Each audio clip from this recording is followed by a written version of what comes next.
So it hit me sometime in 2008 when everyone was still buying new iPhones like they were oxygen tanks on the Titanic.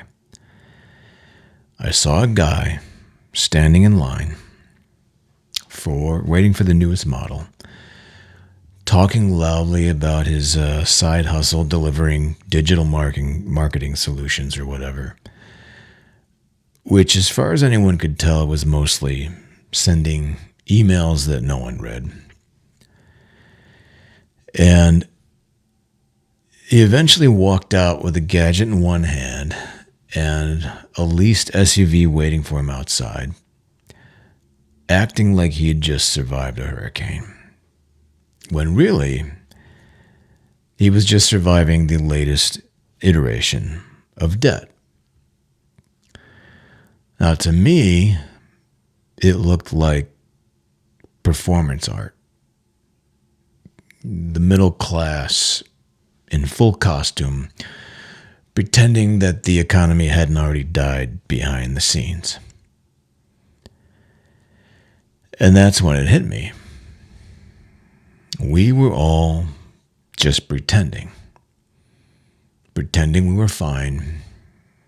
We were stable.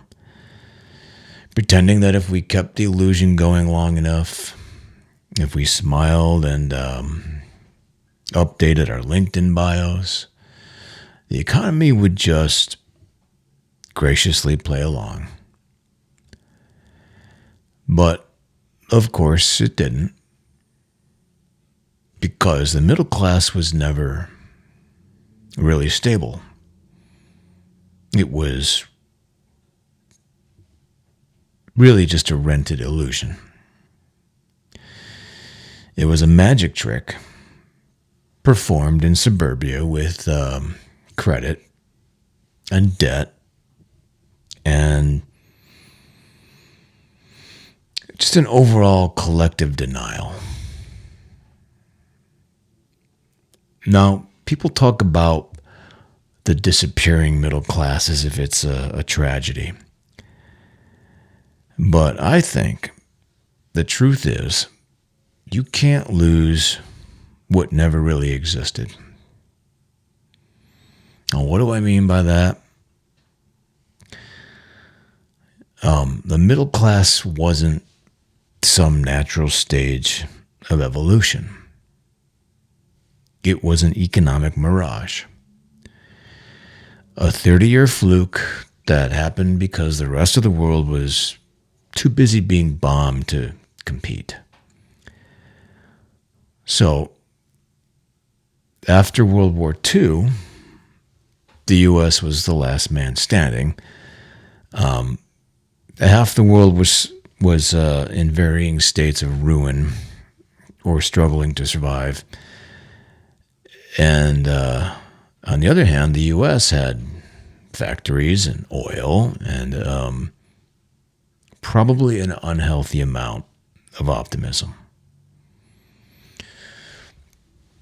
It was the only time in history when capitalism actually looked somewhat fair. Like the system was working for people, not on them. So the historian Tony Judt called this the golden age of capitalism, which is just historians speak for enjoy it while it lasts. So the government handed out GI bills, the unions were strong, wages went up, and a single income could buy a house and feed a family, and you could maybe even send your kids to college, assuming you didn't mind ignoring the racism and sexism and the fact that your furniture was made out of asbestos. So this was the era when your dad could fix the car himself and your mom could stay at home without being judged. Basically, your neighbor could be a mailman and still own a boat. Imagine that. And people called this the American dream. But it was more like the American intermission. Because what they didn't tell you is that this little window of middle-class comfort wasn't the system working properly. It was the system on pause. It was a brief transition. And ultimately, it was a fluke born of global catastrophe and cheap oil. Now, the economist John Kenneth Galbraith wrote about this in his book, The Affluent Society, warning that prosperity itself was really just an illusion, and that the USA was just drunk on consumption and mistaking quantity for quality. But nobody listened, because when things are going well, no one wants to read the instructions on the bomb, right? And so the middle class became not just an economic category, but a moral one. It wasn't just about how much money you made. It was who you were supposed to be. Responsible, respectable, hardworking, dedicated. So ultimately, the human embodiment of a 30-year fixed mortgage. But here's the slap in the face reality. The middle class was never a permanent class. It was never supposed to be. It was just a transition zone. A waiting room between poverty and power that most people mistook for home. You weren't meant to stay there. And you were meant to spend your life trying to climb out of it and feel guilty if you didn't.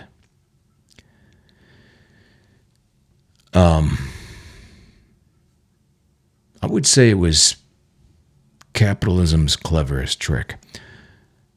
Creating a class of people stable enough to believe they weren't being exploited, but insecure enough to never stop working. So you could call it a kind of economic Stockholm syndrome. You start defending the system that's quietly strangling you because it gives you just enough comfort to believe you're free.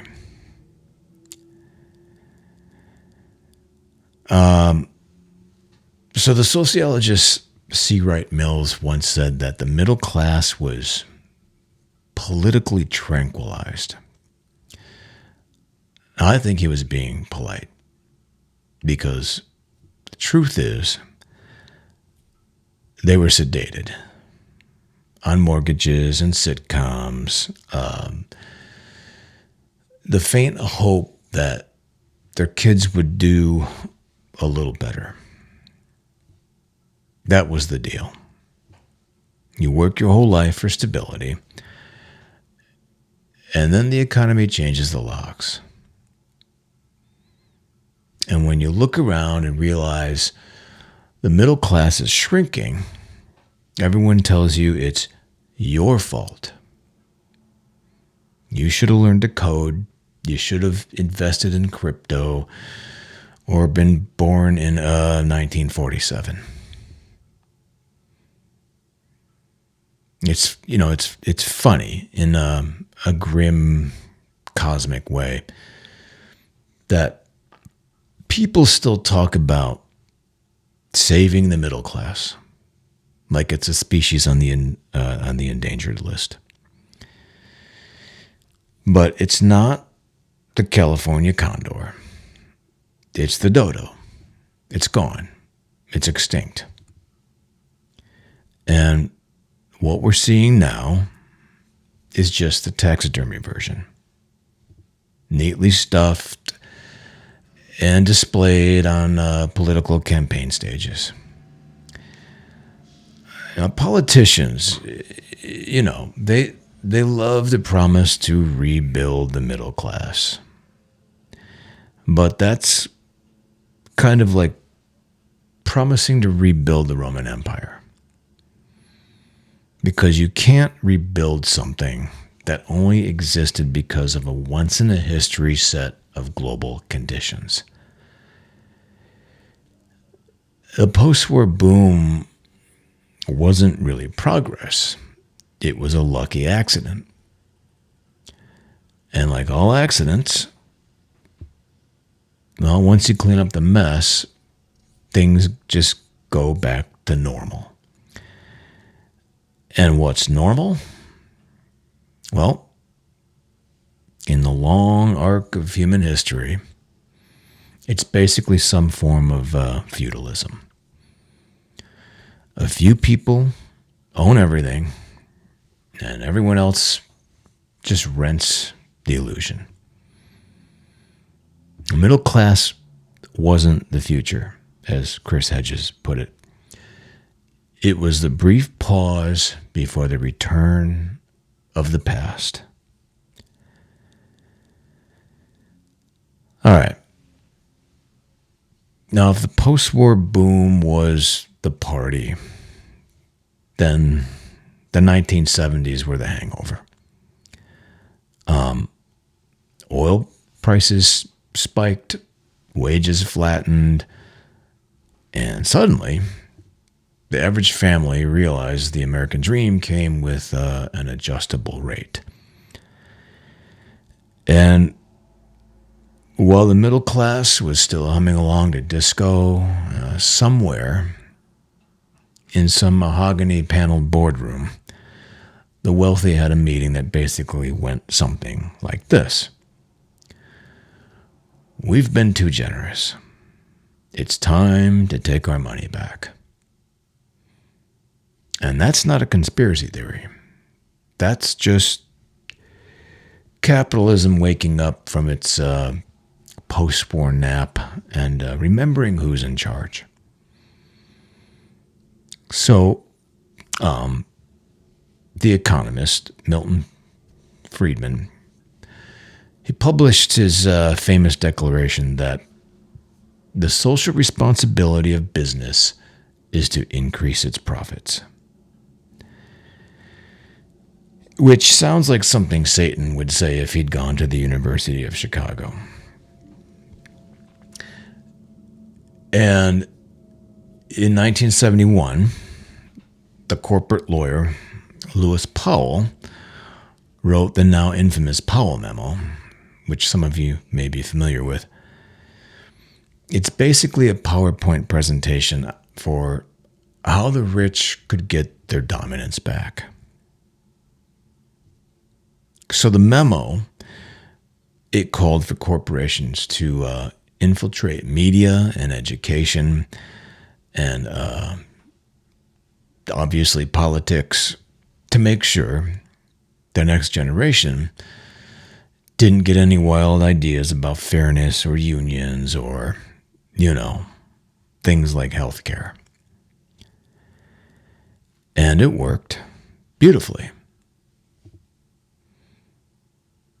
So by the 1980s, Ronald Reagan was smiling on TV while discreetly taking a chainsaw to the social contract. So unions were gutted, wages were frozen, and taxes on the rich, those were slashed. Now, they called it trickle-down economics, which is just the plutocrats' polite way of saying you'll get wet eventually. It was the decade of deregulation and outsourcing And also, it was the time of mass migration of factories to anywhere that didn't have labor laws or OSHA inspectors. So, the same jobs that built the middle class got shipped overseas, then were replaced by cubicles and motivational posters that said things like, teamwork makes the dream work. As if a slogan could somehow replace a pension. And it should come as no surprise that the result was a hollowed out economy propped up by image management. People were basically told to stop being workers and start being consumers. Because you might be broke, but at least you could buy stuff that looked like success.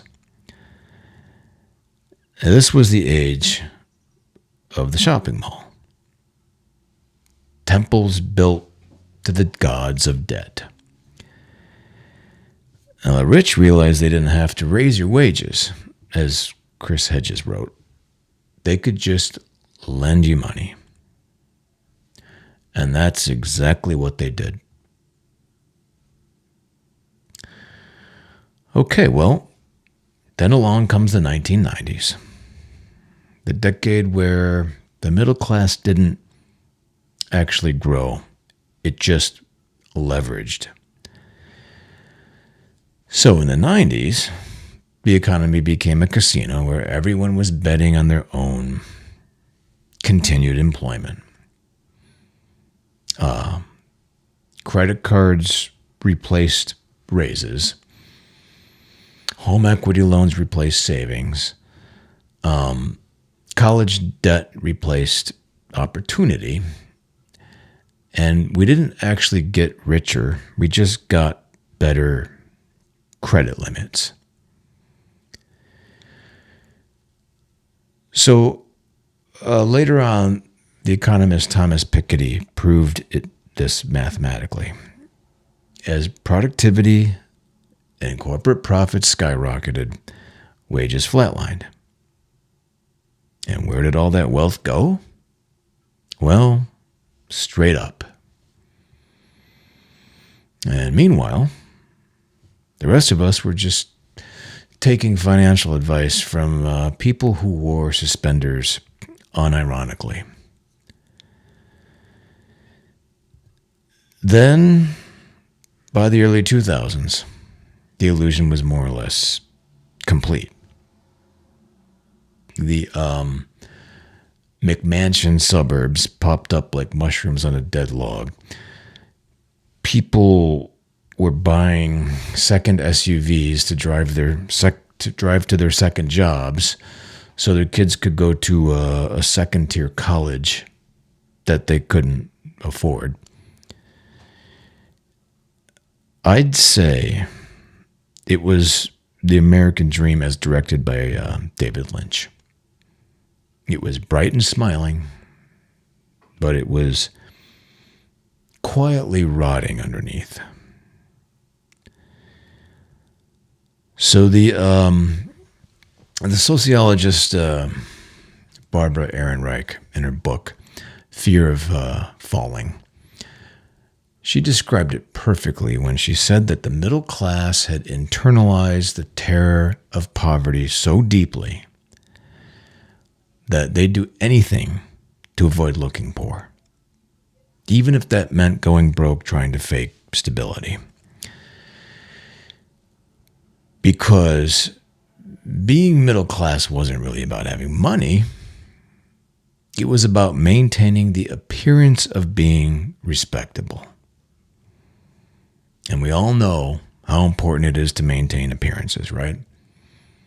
Especially in the U.S. You could be drowning in debt, but as long as your lawn was manicured and your social media had vacation photos, you were fine. It's not a lifestyle. It's a performance. And credit was the stage lighting. Well, then, 2008 happened. And in one spectacular implosion, the curtain fell. And so, people learned the hard way that the economy had been one giant Ponzi scheme with better packaging. And yet, when the whole thing collapsed, it wasn't the bankers who lost their homes. It was the baristas, the truck drivers, the retail workers, the people who still believe the brochure. And the most convoluted part of this, we bailed out the banks that caused it all. And not because they were too big to fail, but because they were too big to admit it failed. And so, the cycle restarted. Only this time, we weren't even pretending the middle class was coming back. Now, the message was this. You're on your own, but here's an app to make it a little more fun. Isn't that nice?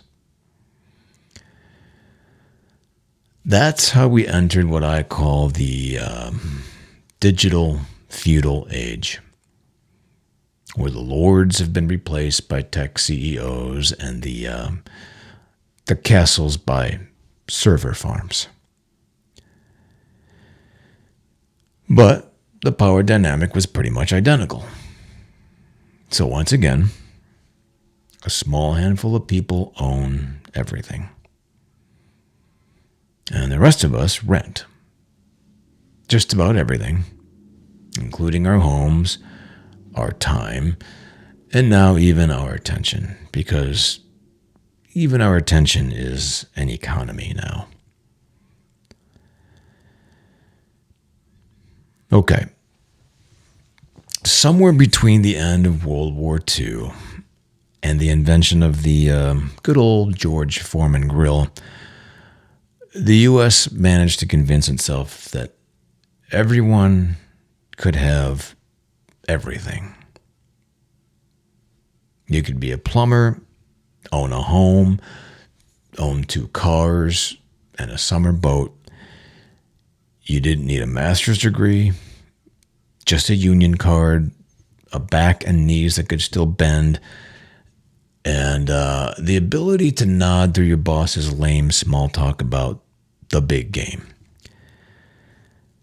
This was the one brief, shimmering moment when hard work actually did buy security. And not because the universe was suddenly fair, because the rest of the world was more or less in ruins. Europe started rebuilding, Japan was reconstructing, and the USA was the last man standing in a global bar fight. Manufacturing was booming, wages were high, and everyone was too traumatized from the war to question why all this prosperity felt vaguely temporary. And like every illusion, it needed an audience willing to believe. So Piketty would later write that capitalism naturally tends to concentrate wealth, and that inequality isn't really a flaw, it's a feature. But for a few decades, the feature was hidden under a thick, glossy coat of optimism and cheap gas. The middle class wasn't proof that capitalism worked. It was proof that capitalism occasionally needed a public relations break. Because if you keep exploiting labor too visibly, people eventually stop showing up. And you can't run an economy if your workforce keeps dying in coal mines and debt spirals, right? I mean, you have to give them something, a reason to play along. So, the system loosened its tie for a while, and it handed out mortgages and pensions, and of course the occasional paid vacation. And it gave you an identity, the American consumer. And what was that exactly? Well, you weren't poor, you were now middle class. You weren't alienated, you were aspirational. And you weren't overworked, you were providing. So in other words, congratulations. You're not oppressed, you're just part of a very enthusiastic waiting list for comfort. Now, Chris Hedges called this the cult of the self. A nation so desperate for the illusion of control that it began worshiping the idea of personal success as a moral achievement. If you weren't doing well, it wasn't because the deck was stacked, it was because you hadn't hustled hard enough.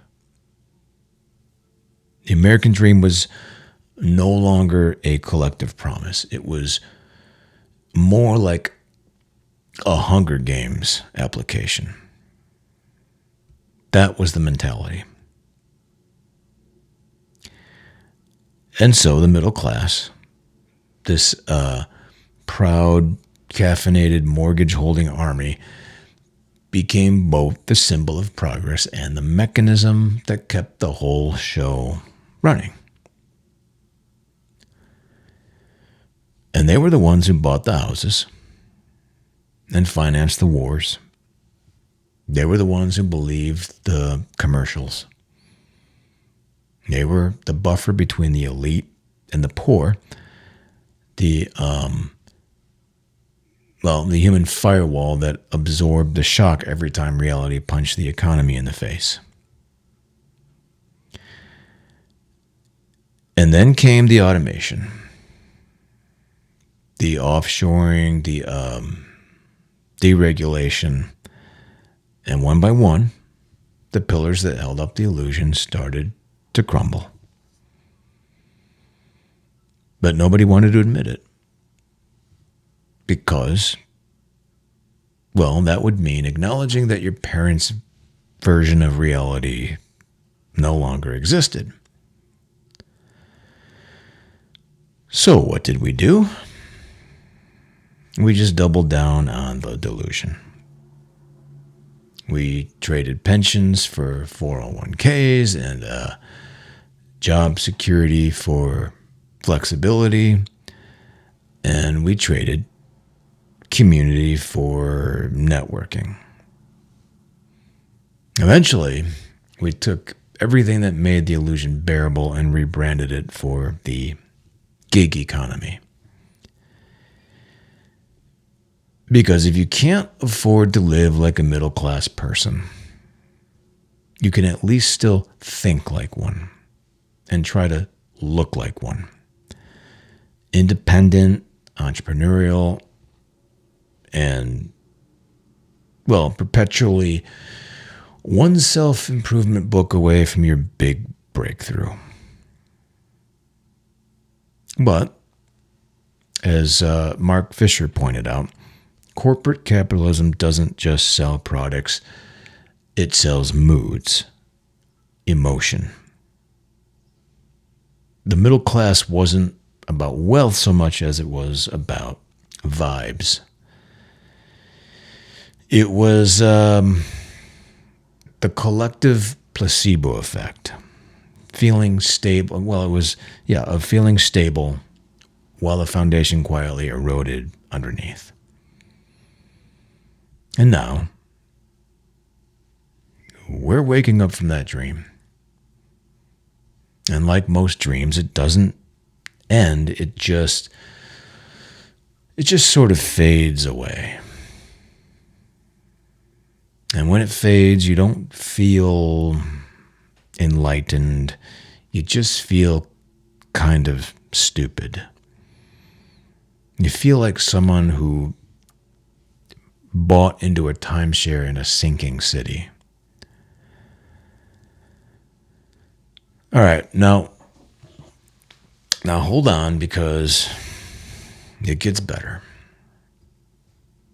So, by the 1980s, the middle class was still smiling in all the brochures, but the photo was getting rather grainy and a little dog-eared. The factory jobs were disappearing, the pensions were dissolving, and the American dream was quietly being subcontracted to foreign shores. But instead of saying, hey, maybe this system doesn't really work anymore, we said, you know what'll fix this? Credit cards. That's right. And thus began the golden era of debt. That magical invention that let you live like your parents, as long as you were okay with paying interest until you died. And debt became the new social contract. It was how you went to college, bought a car, bought a house, bought health care, had kids, and occasionally bought groceries when the other debts got too loud. And every time someone pointed out that the middle class was collapsing, a politician would suddenly appear on TV to assure us that everything was fine. As long as GDP was up and the Dow Jones was smiling like a Botoxed corpse. Meanwhile, regular people were out here maxing out 3 credit cards just to afford the so-called middle-class life, like extras trying to keep up with a collapsing set. So, Elizabeth Warren once called it the 2-income trap. That's when families started needing both parents to work just to stay afloat, even though that second income used to be optional. Now, we didn't raise wages, we just added more workers to each household. You couldn't argue, or you could argue that this was all just a brilliant sleight of hand. We turned survival into feminism and burnout into empowerment. You can have it all, they said, which turned out to mean you can work 60 hours a week and still feel guilty about the dishes. And while we were busy having it all, something subtle happened. The idea of the good job started to disappear. Because the good jobs, they had benefits and stability, and it had a future. And the people at the top realized that stability was expensive. So they replaced it with opportunity, which sounds inspiring, of course. But then you realize opportunity is just corporate capitalism's polite word for you're on your own, sucker. So, welcome to the era of flexibility, the cheerful corporate euphemism for never knowing how much you'll make next month, or next week for that matter, also known as the gig economy or the side hustle. It's not exploitation, it's entrepreneurship. And, you're not underpaid. You're building your brand, right? So we effectively turned serfdom into a subscription model. And instead of working for one lord, you now rent yourself out to dozens. Uber, DoorDash, Amazon. The algorithm that decides your worth per hour. And yet, we still cling to the fantasy. And we still think of ourselves as middle class, even when we're one medical crisis away from homelessness. Because admitting that the dream died feels like a kind of blasphemy. Like admitting that your God stopped answering prayers because he got into real estate. Mark Fisher wrote that capitalism has reached the point where it's easier to imagine the end of the world than the end of this system. And that's because the system doesn't just own the money, it owns the imagination. It colonizes our sense of possibility. And it convinced us that any problem can be solved with a better app or a side hustle or, a mindfulness subscription or something. Now, we used to ask, how do I make a living?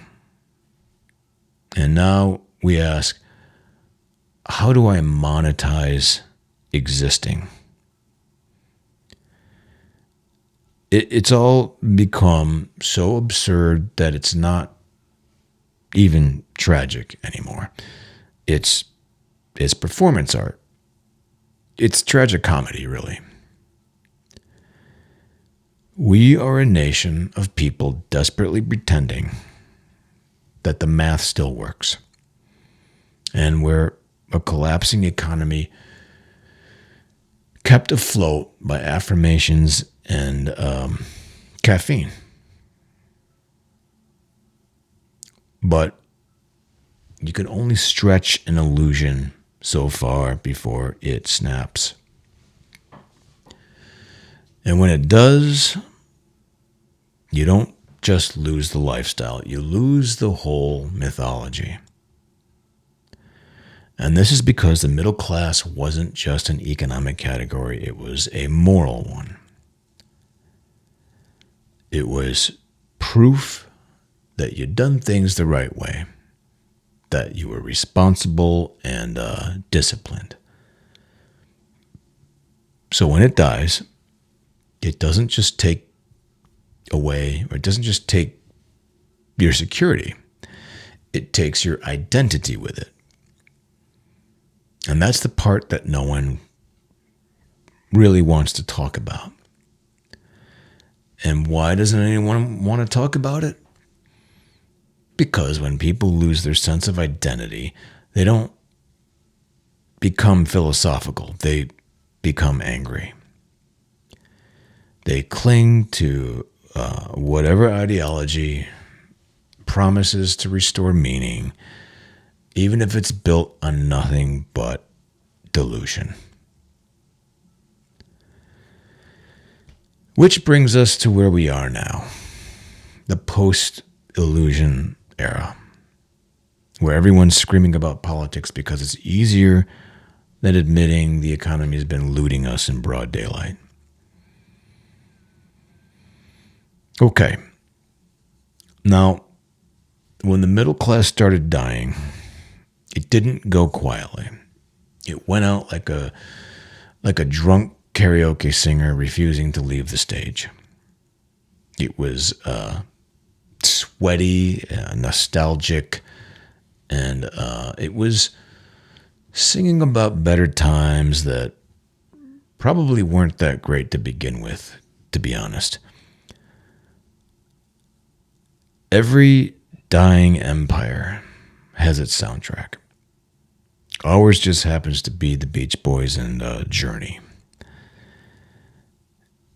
Because when people lose stability, they reach for nostalgia. And America's favorite coping mechanism is pretending the 1950s were paradise. You know, that golden era when one income bought you a house and a car and a lifetime supply of mild emotional repression. Back when milkmen existed and racism was just part of the charm, and nobody heard the phrase student loan or credit card debt. And it's funny because people keep saying they want to make America great again, but they never specify for who. Because if you zoom out, the middle class wasn't actually built on equality. It was built on hierarchy. And it worked because certain people were kept out.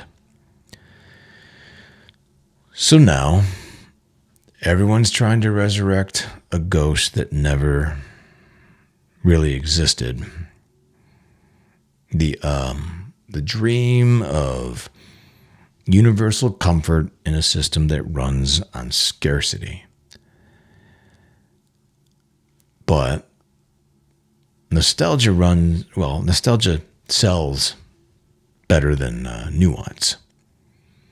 And it's why political movements have replaced religion. They offer the same thing, identity and meaning, the comforting belief that someone else is responsible for why your life fell apart. And rage is easier than grief. Rage gives you something to do with your hands while you're watching the dream collapse before your eyes. So people lash out at immigrants, trans, gays, women, at each other, anyone who can temporarily fill in for the real culprit, the plutocrats and the corrupt economic system itself. Now, Chris Hedges once wrote that societies in decline become obsessed with spectacle because they've lost faith in substance. And here we are, living proof, scrolling through outrage like it's oxygen and mistaking the performance of anger for the pursuit of change. Because what's left when the illusion breaks? You can't build meaning on credit anymore. You can't pay for identity with an APR. So the market invented something new to sell you. Hopium. Not real hope. Not the kind that actually changes anything. Just aspirational content. You can't afford a house? Oh, no problem. Here's a podcast about how to manifest abundance. Oh, you're drowning in debt? Oh, don't worry. This influencer made it out by waking up at 4 a.m. and drinking mushroom coffee. Are you feeling lost and alienated? Well, there's a $1,200 seminar on finding your purpose. So what we've done is we've turned the collapse of the middle class into a multi-billion-dollar self-help industry. Because if you can't fix a system, well, the next best thing is to make people believe it's their fault. And meanwhile, the actual elites, the real ones, not the ones your uncle yells about, are quietly turning the world back into a digital feudal state, now known as techno-feudalism. And they own the platforms, the property, they own the data, and now the debt. We don't own things anymore.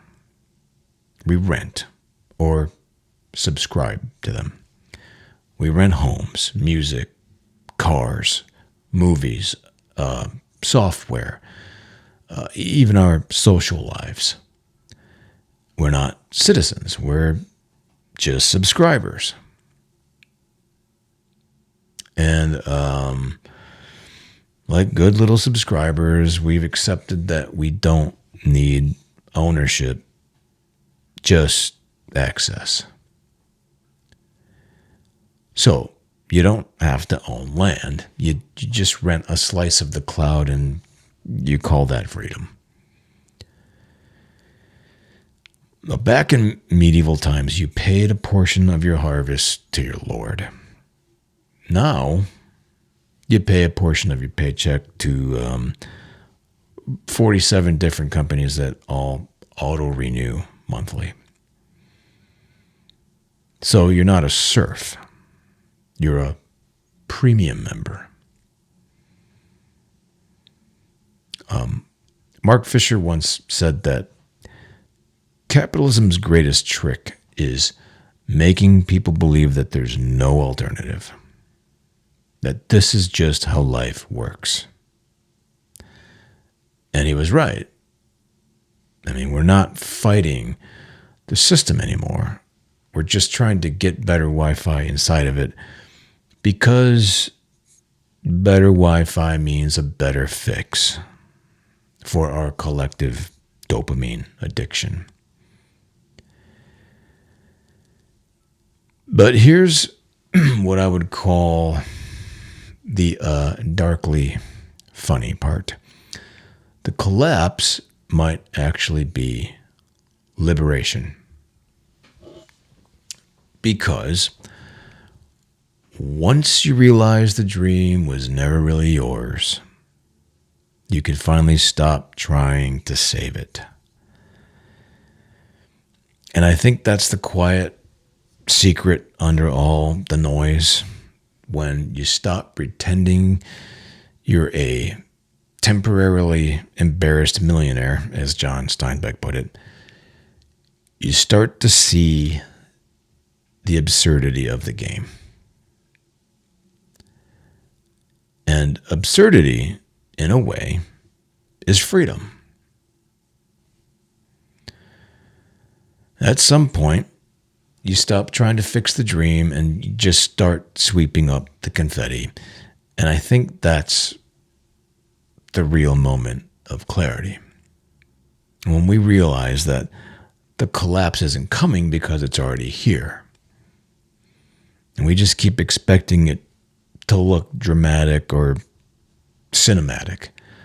You know, mushroom clouds, burning cities, Bruce Willis in a tank top. But real collapse is rather muted. It's the sound of your health insurance premium going up and your landlord raising rent because the market. It's the creeping realization that adulthood is now just a long-term survival game with better lighting. And yet, buried in all this absurdity, there's a strange, reluctant kind of freedom. Because once you stop believing the system was designed for you. You stop taking it personally when it fails. And you stop asking, what the hell is wrong with me? And you start asking, who the hell built all this nonsense? You stop mistaking exhaustion for ambition. And you stop chasing a lifestyle that was marketed to you like a cult recruitment ad with a mortgage. And you finally begin to see that what we call success is usually just the ability to endure a system that's slowly killing you with a smile. And when you finally let that illusion go, something weird happens. You start to feel lighter.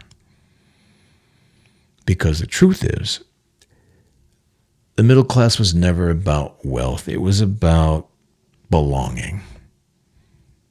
And maybe belonging was the illusion all along. You don't belong to an economy. You never did. You belong to the people you love and the things you make and the experiences that make you feel briefly unbroken. And when you realize that, life becomes less of a race and more of a scavenger hunt. You start noticing small things like a quiet morning, a cheap beer, a friend who still answers your calls even when you don't have anything interesting to say. It's not glamorous. And it's not going to trend, but it's real. And maybe that's the only kind of wealth left that can't be repossessed. So Chris Hedges said, hope is not about the right outcome. It's about the right to keep fighting. And I think that what he meant is that hope doesn't have to be pretty. It doesn't have to come with benefits or dental. Hope can just be the decision to stay human in a system that keeps trying to automate your soul. So I think maybe what this means is that the liberation isn't a revolution. It's more of just a quiet refusal. Refusing to measure your worth by productivity. And refusing to turn your exhaustion into some vapid brand. It's just saying no to buying into the same illusion just because it comes in a new color. Maybe liberation is just learning to live like the empire already fell, because from a certain perspective, it did. And here we are, still laughing and eating and still finding meaning in the ruins. And I think that's the funny thing about collapse. It's never total. There's always something left, usually something small and stubborn and kind of surprisingly beautiful hidden in the aftermath. Though, you got to dig around a little to find it. Like, I don't know, the way grass grows through the cracks in the concrete, or how some folks still sing at funerals. Or I don't know, how after everything, we're still here talking and thinking and making jokes about the apocalypse because humor is the last luxury the system can't privatize. So, no, the middle class isn't coming back. But I think that's okay, actually, because I don't think we need an illusion of stability to be alive. I think we just need enough clarity to laugh at the absurdity of everything and just enough decency to keep each other warm while the world cools down. Because if the middle class was a mirage, then maybe what comes after isn't a desert. Maybe it's a clearing. All right. I think that's all I've got today. Thanks so much for listening.